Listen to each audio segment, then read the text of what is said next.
Hello, epic viewers from around the multiverse. Prepare to indulge in experiencing sheer bliss, because today another riveting, captivating, stellar unboxing video is about to be brought to fruition. What items will I be unboxing? What items will I be opening? Without further delay, without further procrastination, allow me to elicit the box. What items are encompassed inside this bulky, hefty, tangible, nifty box? Let's find out. I'm going to demystify that answer to that inquiry right here and now, so bear with me. It will only take me billions of picoseconds to extract the items from the box and subsequently flaunt them in front of the camera for you to feast your glorious eyes on. Here we go. The unboxing process is about to commence. The unboxing process is officially underway. What items have I prompted? What items have I drawn force? Let's find out.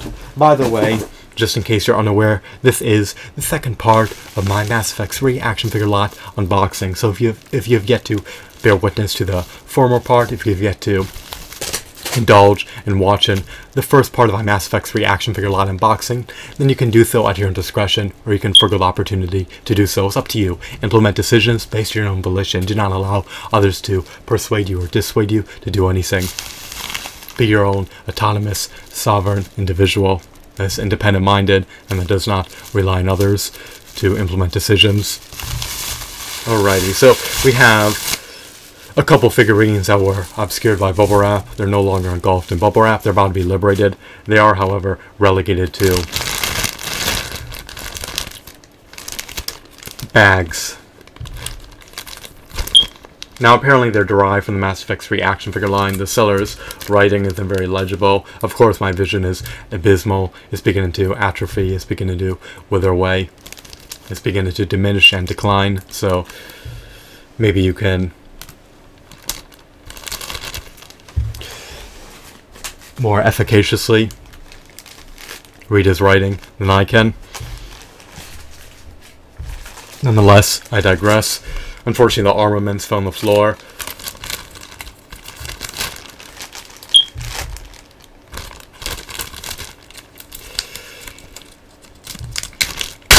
If you buy Mass Effect 3 action figures, new or used, expect to receive a myriad of accessories with them, such as weapons, a helmet,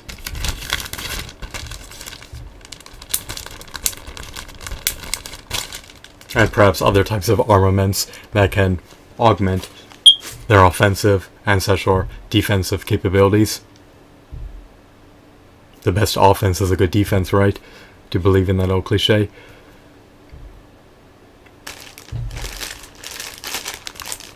Alrighty, so we have an alien figurine who's known by the moniker of Mordin, apparently. Or Mordin. Or Mordin. I can't discern whether the last letter of his name is an M or an N. Who knows? Maybe you can. I love his sculpt. I love his hues. I love his aesthetics. I love his textures. I love his shadings. I love his wardrobe. He has an exquisite design. I love his appearance.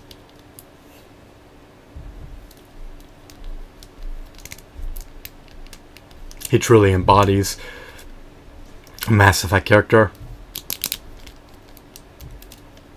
Unfortunately, his forearm just became severed. I hope that I can rectify the situation, but I luckily cannot. These are the repercussions appertaining to tampering with your action figure's joints. You compromise the integrity of their joints every time you tamper with them. What ensues is that your action figures become dismembered and wind up losing joints. So this calamitous situation can't really be rectified at the moment.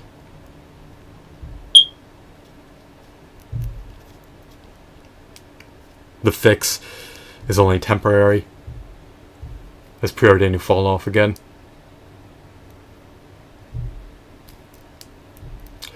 Let's move on. This figurine is meritorious. I love his novelties.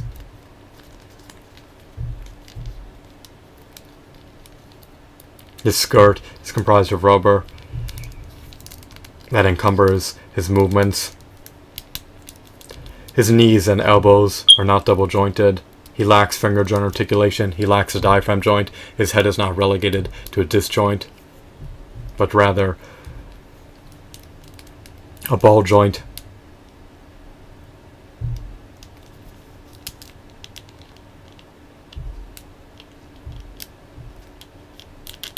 It seems as though ratchets are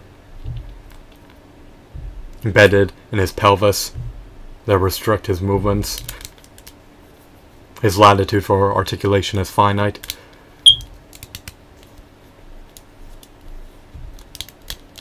He can at least ascend and descend his legs at your own discretion. I love his attire.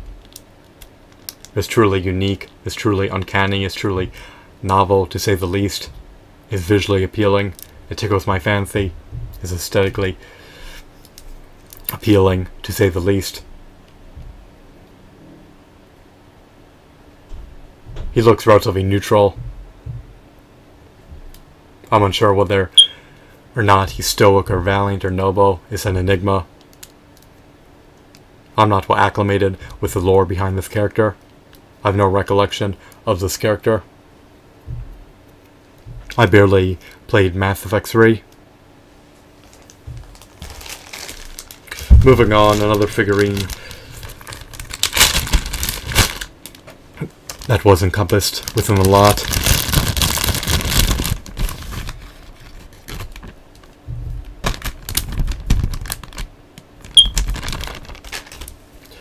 Is a feminine character. Unfortunately, she doesn't have a utility belt. Her outfit cannot be modified. She's relatively flimsy. She's not a bulky, sturdy hunk of plastic. She cannot move her legs inwards or outwards. However, her arms can be moved inwards or outwards. Her head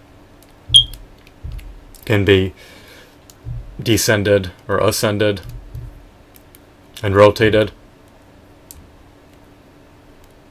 She can swivel her arms at your own discretion. You can rotate her forearms and her biceps. They rotate in tandem with one another. Or they rotate as an aggregate or as a totality. They can't rotate separately. In other words, when you rotate the forearms, you trigger the rotation of the biceps. So, it is what it is. She can't perform an angle pivot, nor an ab crunch. She's lacking a diaphragm joint. I detest the fact that her hands are open. I don't like when apertures run through my figurine's hands. I would prefer if they were fisted, or at least had some semblance of articulation.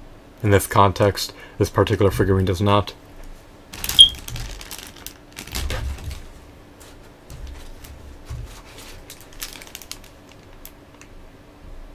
Maybe her moniker is Miranda, who knows.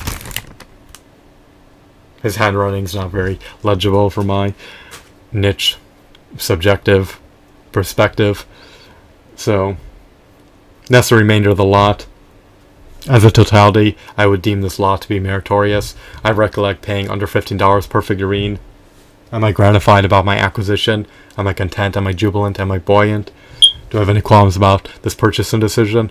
Well, I love the figurines. I knew what I was getting into prior to the advent of purchasing these figurines. I didn't expect them to possess finger joint articulation. I didn't expect them to possess diaphragm joints. I didn't possess them to possess double jointed knees or double jointed elbows. Nor did I expect them to possess disc joints in their head. So, they didn't exceed my expectations. I thought their joints would be a bit sturdier. Apparently not. The fact that their joints are somewhat loosened compromises their extrinsic and intrinsic value. Why do I say this? Well, the joints are loosened. It's more arduous to place them into dynamic poses. They don't have as much utility if they can't be placed into as many dynamic poses as their joints should innately allow. Furthermore, on the second-hand market, they're going to command a lower, staggering, exorbitant price than they normally would, because people are less inclined to procure figurines that have severed joints and then have loosened joints than they are to procure figurines that have sturdy joints. So it's a calamity. I can't do anything to rectify it at the moment. I'm not going to refine my figurines. I'm not going to modify them. I'm not going to further customize them. I'll just concede to what I purchase. I'll just concede to the ramifications of my own decisions.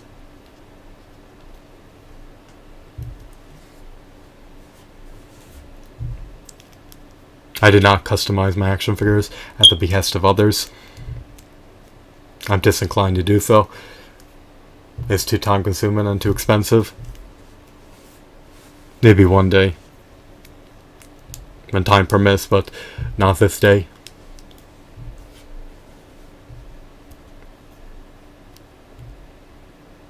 In the penning years, I'll see to it that these figurines remain unscathed. I'll see to it that they remain in mint and pristine condition. Fortunately, to my benefit, rather than to my detriment, they're not marred with scratches, nor scuffs, nor dings, nor dents. They're practically in pristine condition, so their appearances are not greatly impaired. Now, if you relish the Mass Effect series, if you have a propensity to play every single Mass Effect game, then you'll likely be inclined to procure these figurines. They'll likely appeal to your niche interests. Why? Well, they stand roughly 6 to 7 inches tall. They have intricate, robust, novel designs. They emulate the appearances of characters derived from the Mass Effect video game series.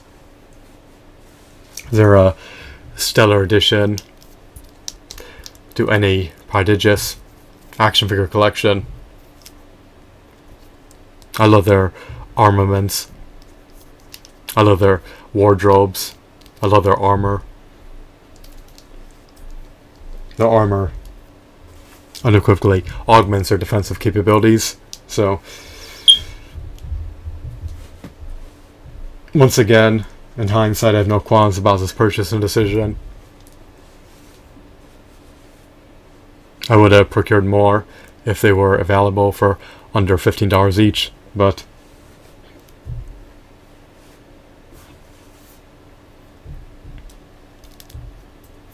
you can only obtain what the market provides.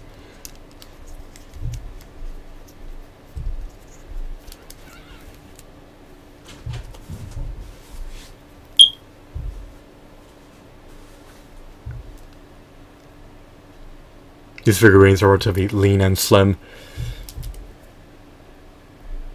I'm unsure whether this particular character is a male or female. The anatomy of this character denotes that she's feminine and not masculine, to say the least. Of course, I would make the arbitrary assumption that this particular character is a female.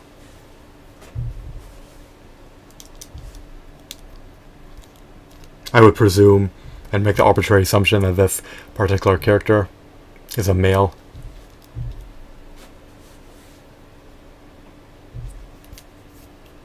I have a hunch that this character is a female as well. This variant of Commander Shepard is unequivocally a male. This character embodies the appearance of a male. But of course, I can be wrong. I don't know their genders for sure. I'm just making arbitrary assumptions. And I'll retain my presumptions, unless I can be proven otherwise. But I doubt anyone will disprove my arbitrary assumptions, because they're likely correct in this context. I hope that you found this video to be enthralling and insightful. Once again, here are some of the figurines within the lot. So for under $75, I can't complain too much. I need to reserve my complaints and defer my complaints till another time. I'm satiated. I'm gratified. I'm content.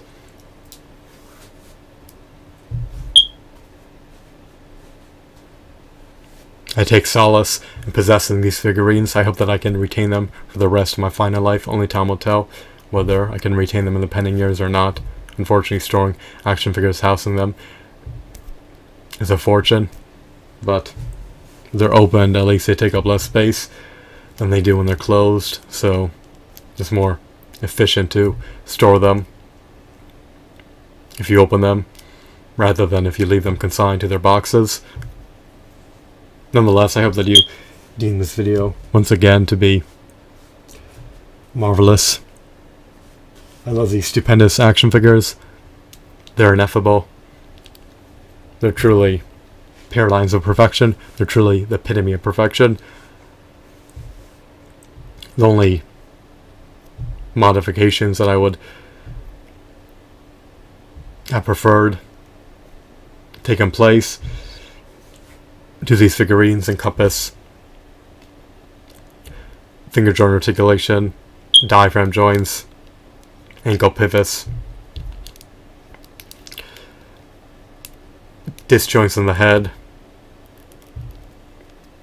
double jointed elbows, double jointed knees, as well as sturdier joints. But other than those aforementioned gripes, I don't have any major complaints about these figurines. As a totality, I would rate this lot to be an 8 out of 10. I deducted a couple points because they lack finger joint articulation and their joints are not as sturdy as they can be. But their sculpts are just unbelievable. They're ineffable. So once again, I hope that you deemed this video to be intriguing. Have a wonderful, marvelous day. Goodbye.